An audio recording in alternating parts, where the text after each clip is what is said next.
Ticket नहीं दी इन्होंने तुहानू काउंटर ही बंद मैनू मैनू पैसे दिते टिकट दी पैसे टिकट नहीं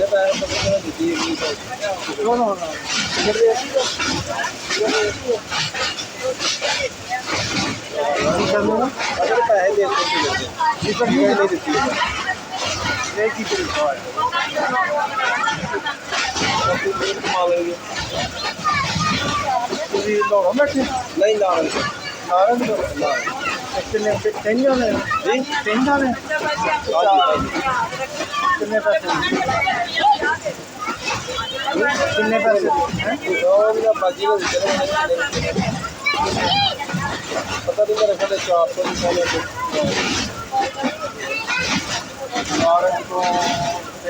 400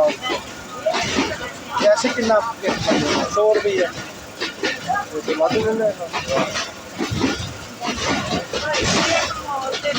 काउंटर ही बंद ही टिकट वाला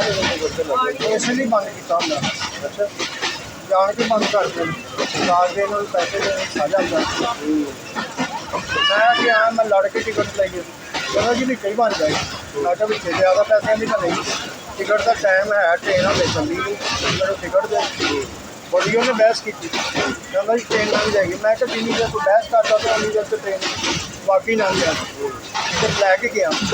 उधर यही काम हो रहा पैसे लाई जा रहे थे टिकट कोई नहीं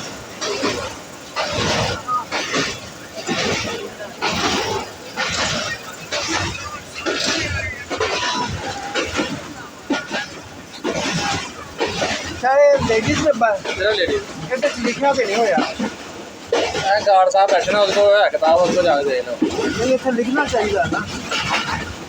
तो बाहर लिखना चाहिए चेंज होता है गार्ड इंचार्ज है उन्होंने जाके गल मैं ही बंदा मैंने मिला मैं खुद मुलाजमा दस्ते अफसर नहीं तो दसी का यार मैं पेशेंट जे घट तो इलावा जो कुछ होगा ही रहता है गल नहीं नहीं है ना गार्ड इंचार्ज जाके और को बकायदा ट्रेन का सारा इस बंदे ने ऑब्जेक्शन किया अदरवाइज देख ना मेरी बच्चियां नहीं करा मैं बुढ़ा बंदा तो अज आया साडा रोज़ आई खप होंगी है रोज़ लड़ना है रोज़ अगे भी मैं बैठ जाना होना कभी किसी ने इतराज नहीं किया ना बच्चियां ने ना लेडीज ने ना किसी पुलिस कदों कहते हो मैं नहीं कई दफ़ा मैं आंदा जाना मैं 35 साल मेरी सफर हो गई मैं रहा ही सफर च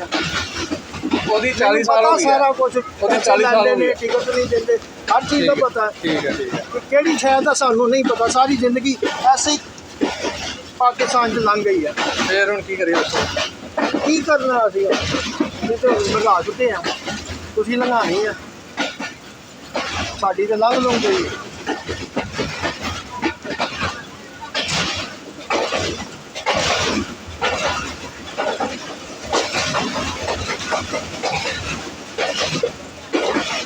जाती नहीं है तुसीं देखो नहीं जाती मेरी सुनो गल ना हफ्ते मेरी गल तो पूरी सुनो हफ्ते 2 दफ़ा तेरी पेशी हो चुकी है जो नारंग के नारवल के दिल्ली जाना लेडीज है ना उन्होंने पता है मैसेज कर देंगी मेरी गल सुनो 5 बजे सियालकोट चलने तो 10 बजे लाहौर पहुँचीए 2 घंटे जसा पेशी भूती है 4 बजे फिर 10 बजे पहुँची मैं 2 दफ़ा पेशी भूत चुका अखबार से बकायदा डान न्यूज़ ने वो जहाँ खबर लवाती भी लेडीज डब्बे से बंदे चढ़ देना इनकुआरी भुगती है गार्ड नहीं दाड़ी वाली एडी दी दाड़ी है उन्हें जाकर पहले किनिया इनकुआरियां भुगती मेरे बेटे मैं गल नहीं करता सर मजबूरी तो बगैर नहीं कर रहे ਮੈਂ ਨਾ ਮਜਬੂਰੀ ਆ ਤਾਂ ਬਾਹਰ ਕੱਢਨੇ ਆ। ਉਹ ਮੈਂ ਗੱਲ ਹੀ ਨਹੀਂ ਕਰਨ ਦਿਆ, ਮੈਂ ਗੱਲ ਹੋਰ ਕਰ ਕਾਰਡ ਕੋ ਰਿਕਾਰਡ ਬਕਾਦਾ ਇੱਕ ਹਾਫ ਡੇਢ ਡੱਬਾ ਤੇ 6 ਜਿਹੜੀਆਂ ਨਾ ਕੋਟਾਂ। ਮੈਂ ਗੱਲ ਹੋਰ ਕਰਨ ਦਿਆ, ਤੁਸੀਂ ਜਵਾਬ ਹੋਰ ਦੇ ਰਹੇ ਹੋ ਮੇਰਾ ਬੇਟਾ। ਮੈਂ ਤਾਂ ਗੱਲ ਕਰ ਰਿਹਾ ਟਿਕਟ ਦੇ ਨਾ ਦੇਣਾ, ਪੈਸੇ ਮਿਲ ਲੈਣੇ ਤੇ ਟਿਕਟ ਨਾ ਦੇਣਾ, ਮੈਂ ਇਹ ਗੱਲ ਕਰ ਰਿਹਾ। ਸਾਡੇ ਮੁਲਕ ਦਾ ਦੇਖੋ ਨਾ ਕੀ ਹਾਲ ਹੋ ਗਿਆ। ਮੁਲਕ ਤਾਂ ਤੁਹਾਡੇ ਸਾਹਮਣੇ ਹੀ ਹੈ। ਅਸੀਂ ਇਸ ਗਏ, ਅਸੀਂ ਤਾਂ ਲੰਘਾ ਚੁੱਕੇ, ਅਸੀਂ ਸਾਲ ਨਹੀਂ 2 ਸਾਲ ਨਹੀਂ 5 ਸਾਲ ਹੋਰ ਬਾਅਦ ਅਸੀਂ ਉਹ ਪੈ ਜਾਂਦੇ ਹਾਂ। ਲੇਕਿਨ ਅੱਗੋਂ ਆਉਣ ਵਾਲੀਆਂ ਨਸਲਾਂ ਜਿਹੜੀਆਂ ਨਾ ਉਹਨਾਂ ਵਾਸਤੇ ਅਸੀਂ ਕੰਢੇ ਬੀਜ ਰਹੇ ਹਾਂ,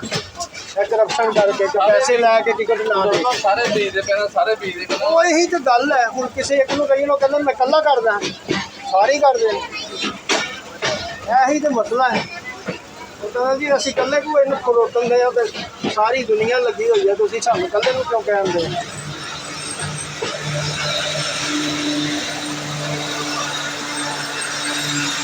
ਬਸ ਹੁਣ ਤਾਂ ਅੱਗੇ ਖਾਲੀ ਗੱਡੀ ਹੈ ਸਾਡੀ।